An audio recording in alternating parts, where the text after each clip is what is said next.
gonna do a roll call first. Mr. Burris? Present. Mr. Tindall? Here.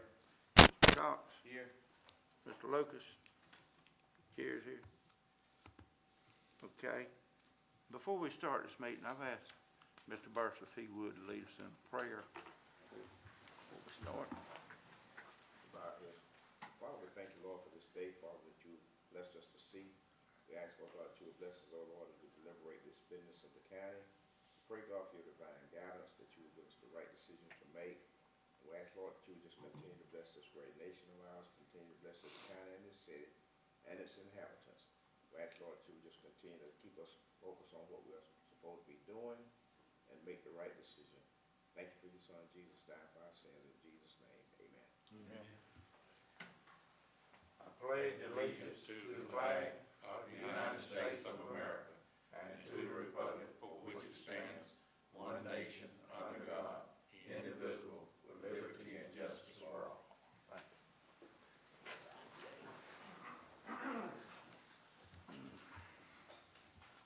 So we approve the agenda.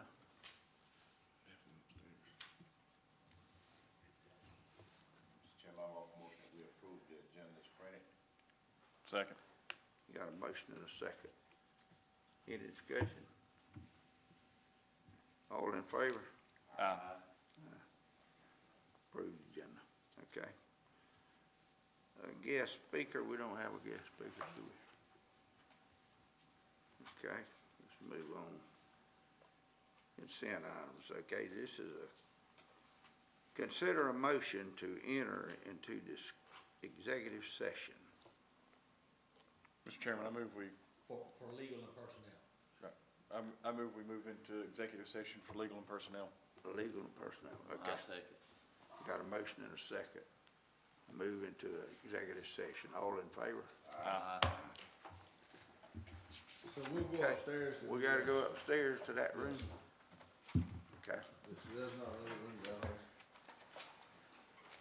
Rod?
Okay, let's,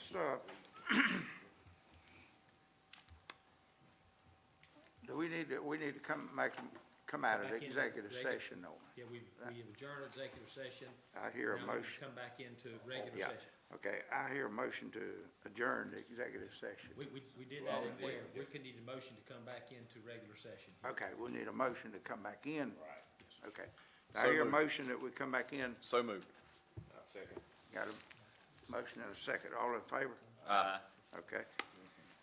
Now, we're in a regular meeting. We need to, We can, but we need to look I hear a motion to table this, at that. Yes, the table is the consideration for the resolution. consideration for the judges. Yes, sir. Okay. So- I hear a so motion moved. to do that. So moved to table to the resolution. And I Okay, said, how do we need to word that? Just that, I'll state it, then you can affirm it, but the matter, which is agenda item 7B, which is a resolution for the Ware County Board of Commissioners to consider, a certain, assistant payments for the Superior Court judges for the Ware County Judicial Circuit was the item. And, if that item needs to be tabled at the request of the chairman, if that's Okay. the will of the board. Right. Okay, I I move that we hear a table, motion. I remove that we table the resolution. and I Okay. second. And I got a second from Betty. All right. Let's, vote on it. We got a motion and a second. Any discussion on it? All right, let's vote on it. All in favor? Aye. Aye. Okay.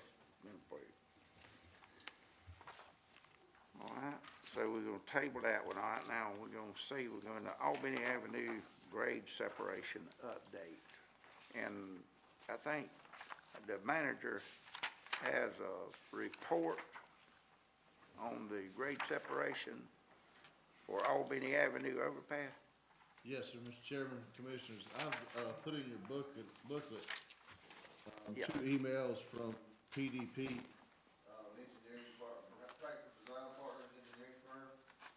And, basically, off the changes that were made, the last revisions that we made to the layout of the overpass, they are estimating that their high-level cost, for construction would be an additional $2.1 million, and their estimated additional right-of-way cost of $2 million, additional survey and design of $0.2 million, and then total estimated, total additional cost of 4.3, which would carry your project up to 17.5 million at a high level value, estimated cost. It was at 13.2 million high level cost, so, and that's what, I just wanted to bring that before the board and ask what direction did the board want to do.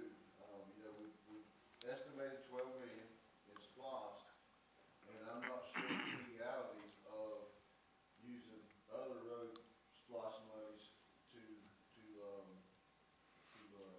complete the payment process on it. If Let me, it does come over. Clarify my thoughts on that and maybe the rest of them. We did have on doing away with the walls, we had a savings of about 3 million, which would bring this back down to around 13, 14 million.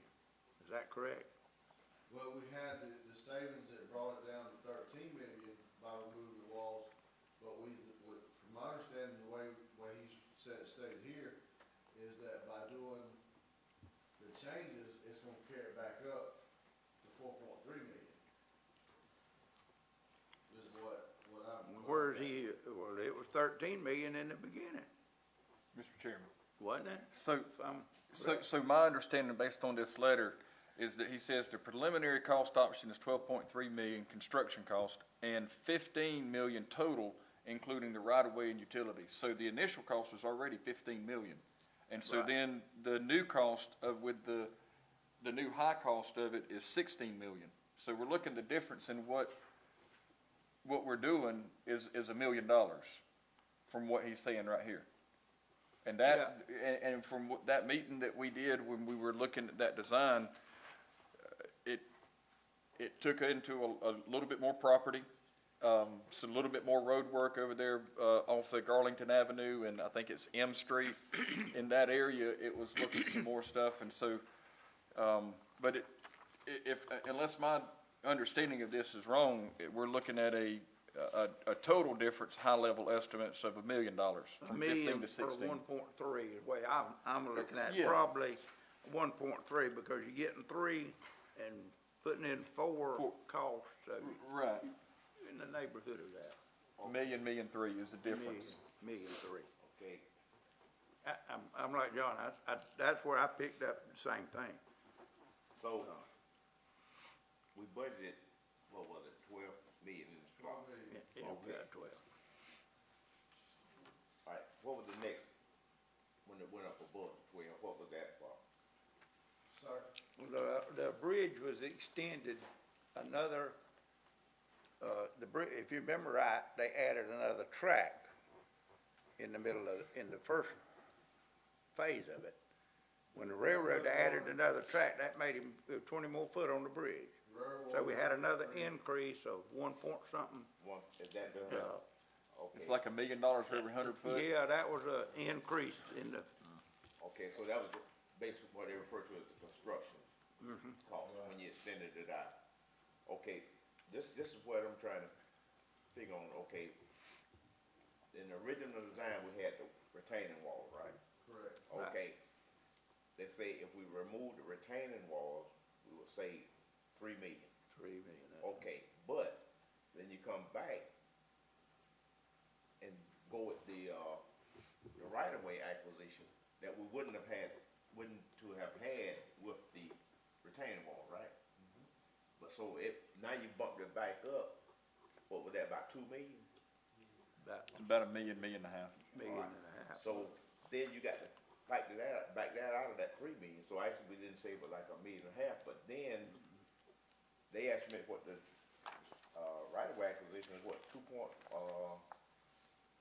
million on the right-of-way acquisition. So we talking about $1 million less because, you know, you did away with retaining walls. So I was asking James a while back, it almost seemed like we might be better off keeping retaining walls in there, you know. Because when we did away with with the retaining walls, we also had to change the whole. Yeah, layout of it. because before with the retaining walls, it went straight up. Now Right. we're going with earth, and, Right. you know, dirt, and it's got to spread out so we Right. can get that base in there. Put- Now, the one thing that I remember seeing in the plans whenever we were going over them was that, and it's probably where most of the additional costs came from, is that we were making some acceleration lanes coming onto it, so that way if you got heavier trucks, they can actually make that, make the ramp going up onto the bridge. And so we had to move some things down, move it down instead of on, I know it's not Garlington, whatever that street is. Yeah, I know what you're talking Move it from there to over towards, I think it's M Street, to where we come on and have an acceleration lane and then kind of widen that area out a little bit. So that was where some of that additional cost came from. But, you know, if you look back on several projects that have been done in the last 20, 25 years, there's some of these places, even on 520, that if you turn right, you ain't getting up that hill if you're driving a big truck. And so that was some of the things that we were trying to keep away from, to keep traffic flowing at a good pace on that. That's right. I'm glad you brought it up because James and I I think Danny, we rode and he showed me, and I was commenting about you and the chairman. I was glad that you all came out because y'all got some knowledge about road building or whatever. And like you were saying, at Eldridge Hardware, if they had come out on that little street west of there, I guess. Right.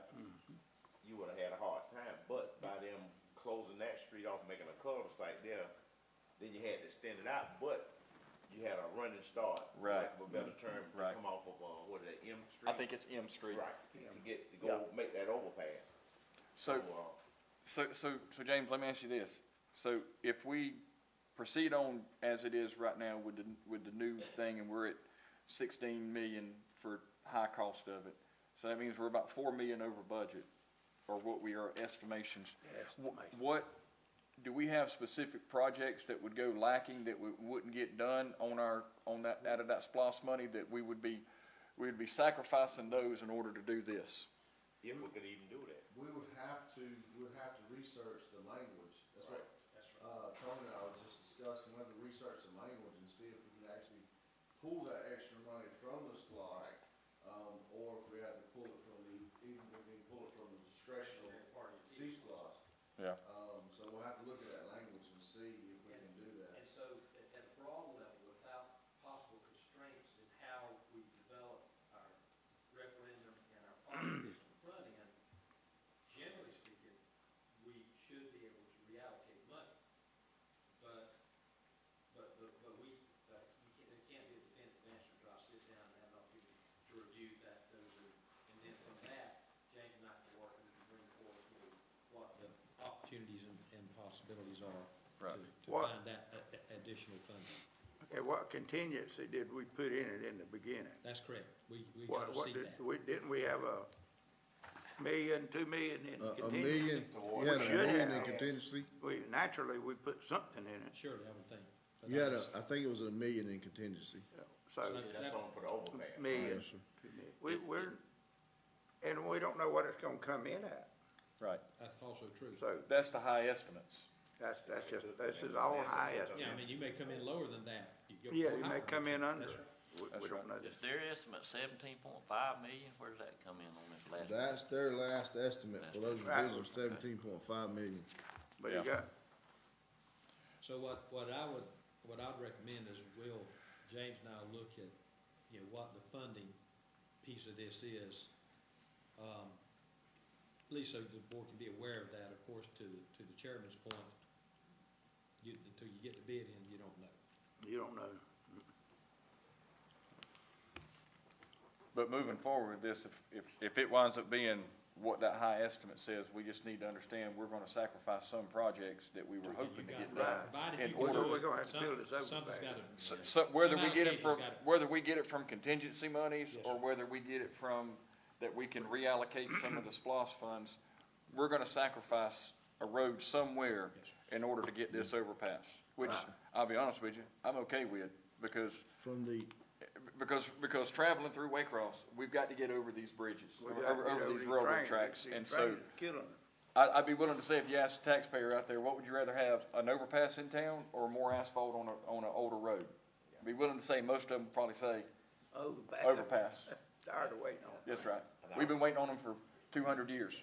And I will say this right here, and, I've said it before and I say it again. If it was one item that pushed that SPOS type over the finish line, it's an overpass. That's right. Whatever we do, we don't need to drag our feet on that, and Well- we're not dragging our feet. But we did have money allocated for road paving, but we didn't specify, okay, if the SPOS type pass, this A, B, C, D, E, F, G. it's very general. Right. Right. So, and I'm glad, we did it that way, because sometimes things come up like it is now, you That's may right. have a little bit more that you gotta take the money from it. I agree with Commissioner Tindall. This is one of the top priorities for any citizen in Waycross right now, is these train blocking and, State Street and Albany Avenue. So, like I said, I'm glad we put that on there. That's right. the thing they got over the finish line. Yep. And we want another one on the east side That's right. of Waycross. We need another one over there bad. And it's a possibility there could be money out there, James, from the state, in the form of grants or whatever. There could be, I talked to the, one of the federal representations, and, they were supposed to send me some applications for grants for, roads, but I never got anything back. For like this overpass. Right. Yeah. The railroad won't pick in none. Railroad does give you a percentage, if you cross, if you, eliminate a grade crossing. Ain't they supposed to give us, about $1 million on Albany Avenue? Wasn't that in the, Tony, wasn't there somebody in there from the railroad? There was some commitment, but I never, I know they supposed to pay us a certain But amount. I'll say this, what I understand, I heard verbal things, I never saw a, real commitment. I never saw one either. I'm just saying what That might be like getting blood out of a turnip. Scott. I'm just, so that's a legitimate caveat to that. Yeah. But I do know It's, that it's worth exploring, but. Don't hold your We breath. need to revisit that, but yes, supposedly the railroad pays you to close crossings. correct. Yeah, they give you So, a certain and I know amount. when Paul was here and we closed Honeysuckle and, Cherokee Avenue out State Street, the Atlanta line, they paid some money on closing that. But this change, part of this cost is because the widening necessary to accommodate another rail. Track. So they And that's, should that's pay worth a something. discussion.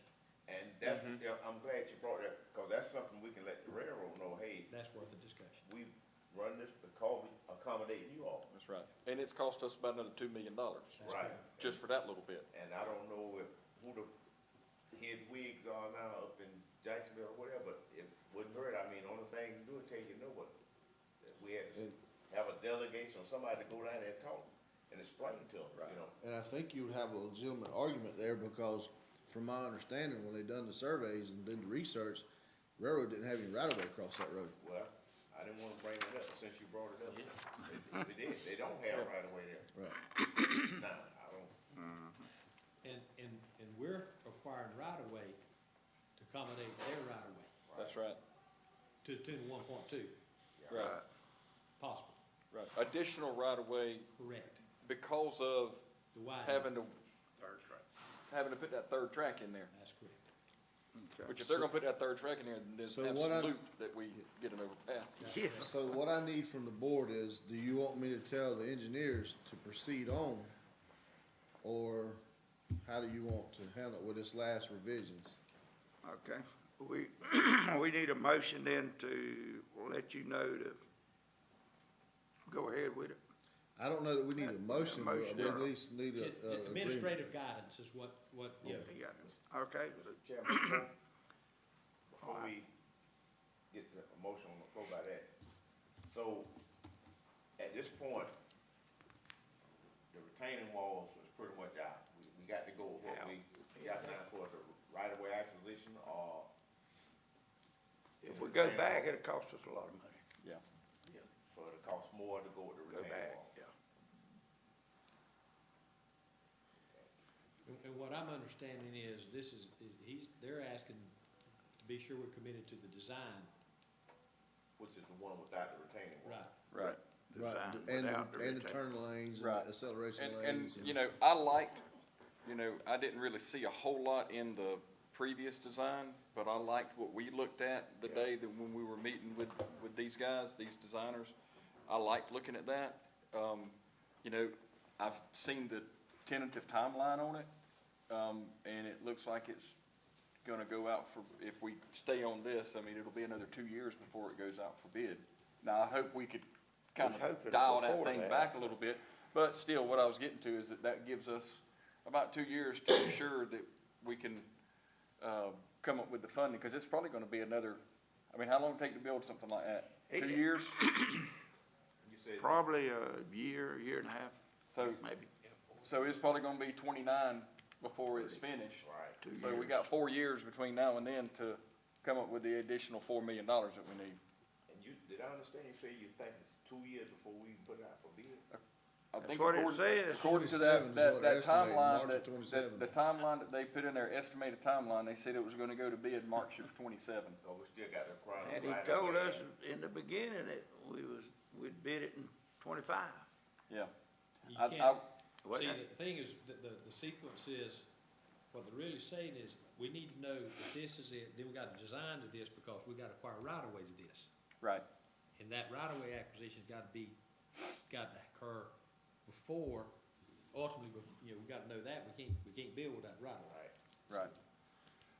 So, Well, A lot of this decision really is about setting the stage for the timing. right, I mean, there's a money piece to it, but yeah. Because if we don't make a decision and James is left just sitting there going, okay, I'm not really sure what to do, it's just putting us behind every day. Right, right. we need to go ahead then and make the decision, and so we can acquire the right of way immediately. Go ahead. I think the and work on decision that. is to tell the engineers, continue with this design, is that correct, James? Yes, sir. Yep. And and then what they'll be bringing back is what the budgets would be to acquire right away, what will be necessary. In the meantime, what we'll do administratively is look at the funding piece of this so that we can start readjusting our view of what we've got to do over the, you know, to get ready for this ultimately when it goes out to bid.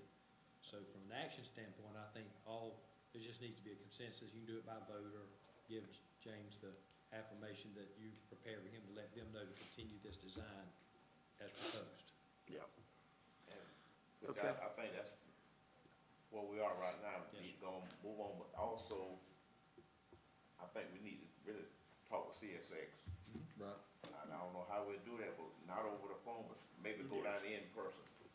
And let them know this is what we up against, we had to do this and a lot of that, it cost this project more money because y'all included that, what, third track in or whatever? Third track. Well, that was approved way back when Scott was here, that third track. That's when And we they first added that started laying it cost. out. We had done went through that.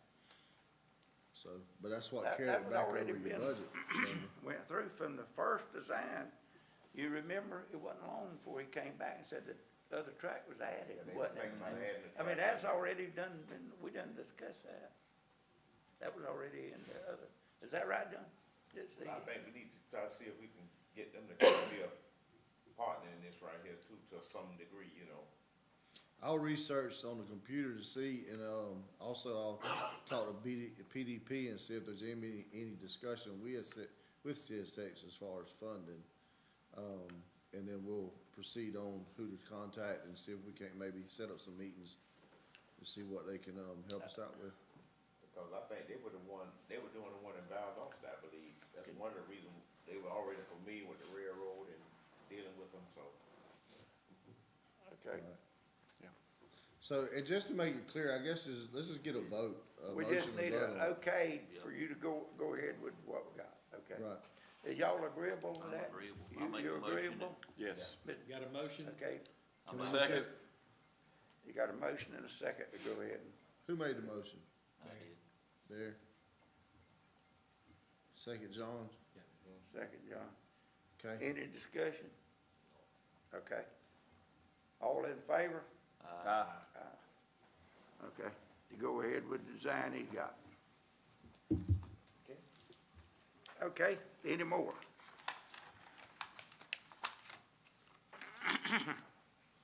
The manager comment? Yes, sir. I gotta, just gonna bring something quick to you.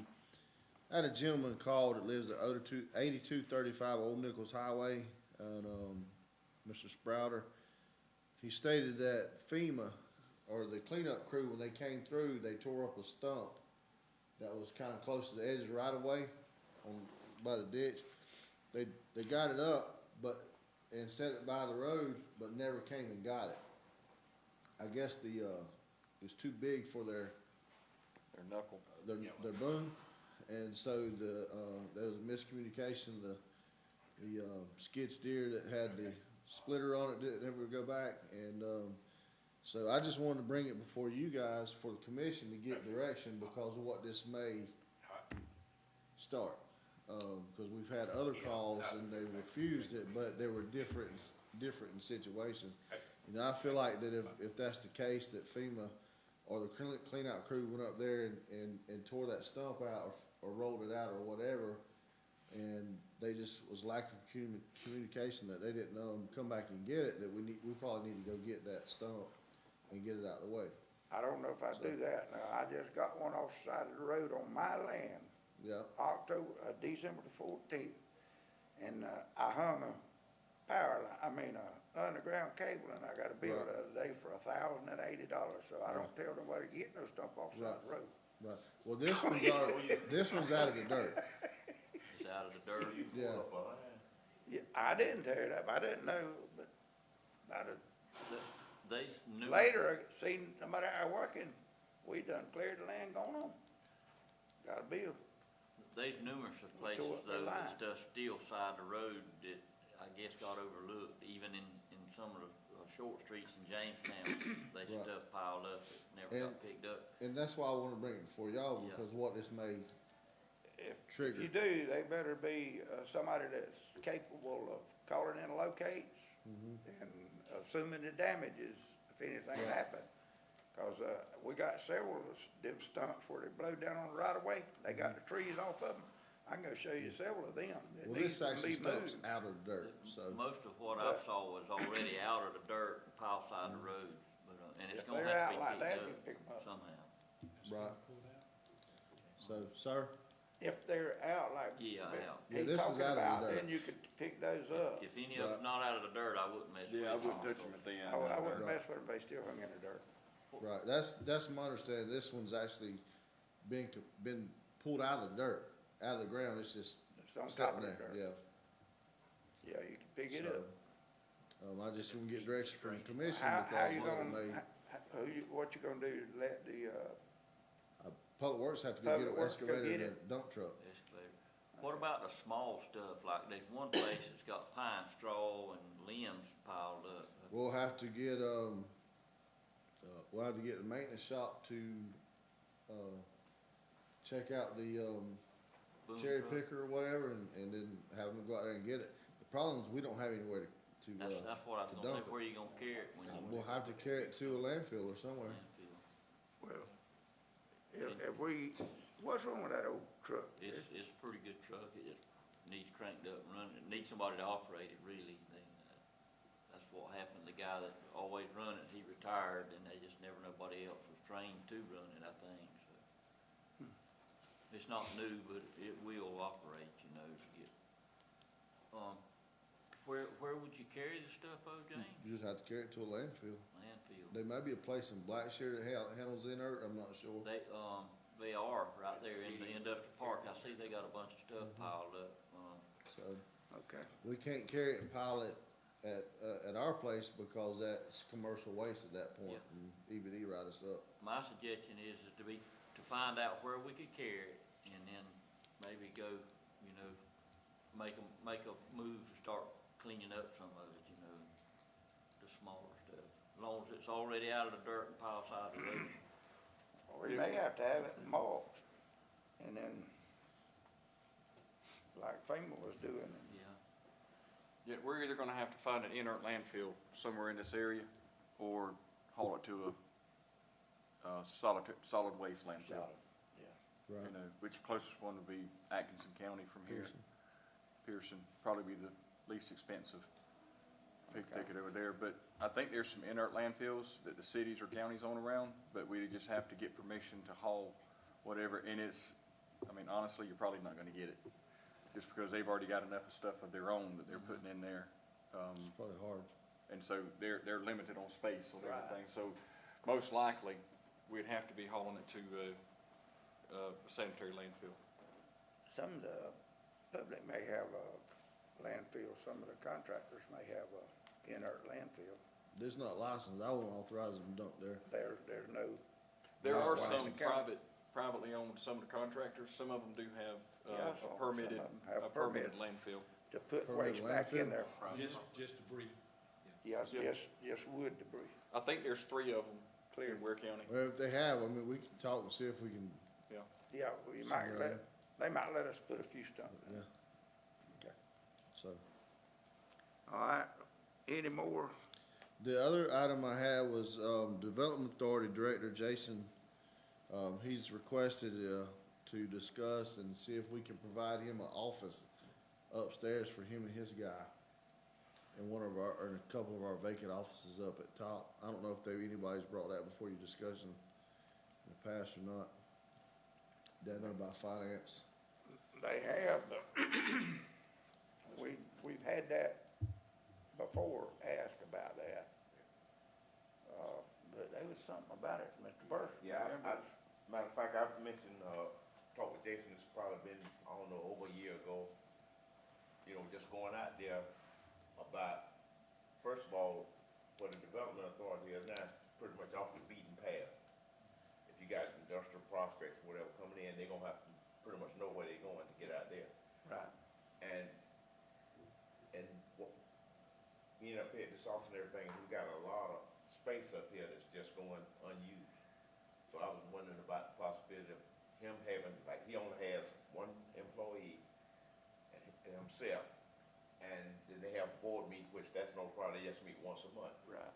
And also, it would, all that, right now they having to pay, a light electrical bill, internet bill, I think trash bill, garbage bill rather. Something about the copiers, I think that's the highest expense they have out there also. And, they wouldn't have those expenses, and I don't know if that's something we'll work out with them on that or what, you know, but it would seem like a good fit for them to be up here rather than out there. And then, I don't know, we could do something with that building out there, it could be someone that, I don't know, maybe lease it or something, you know. So that's, Yeah. We got room up here anywhere? We've got a Yeah, we couple got some offices on the rooms back up. corner, yeah, got plenty of room upstairs there, the office is not even being used at all. right? Would they be in locations that they wouldn't, if they had visitors coming from different places, would those offices be in a position that it wouldn't have to be walking through the middle of the county commission office You'll have to come through the office to get to those to get offices. to those offices? Let me ask you this, though, when they have a development meeting, do they need a room big enough to have their meeting, which, Yeah, we got a room up there that's big enough to accommodate them, they don't have, what, 5 or 6 members? Yes, sir. and they can meet go once a have their month. meetings upstairs too? Yeah. Is that what? Yes, sir. I mean, that room, Would that affect the commission, though? I mean, Well, we would probably get with Dustin and have them have their meetings down here, down here? or either the training room. yeah, I mean, their meetings are typically in the mornings, Right.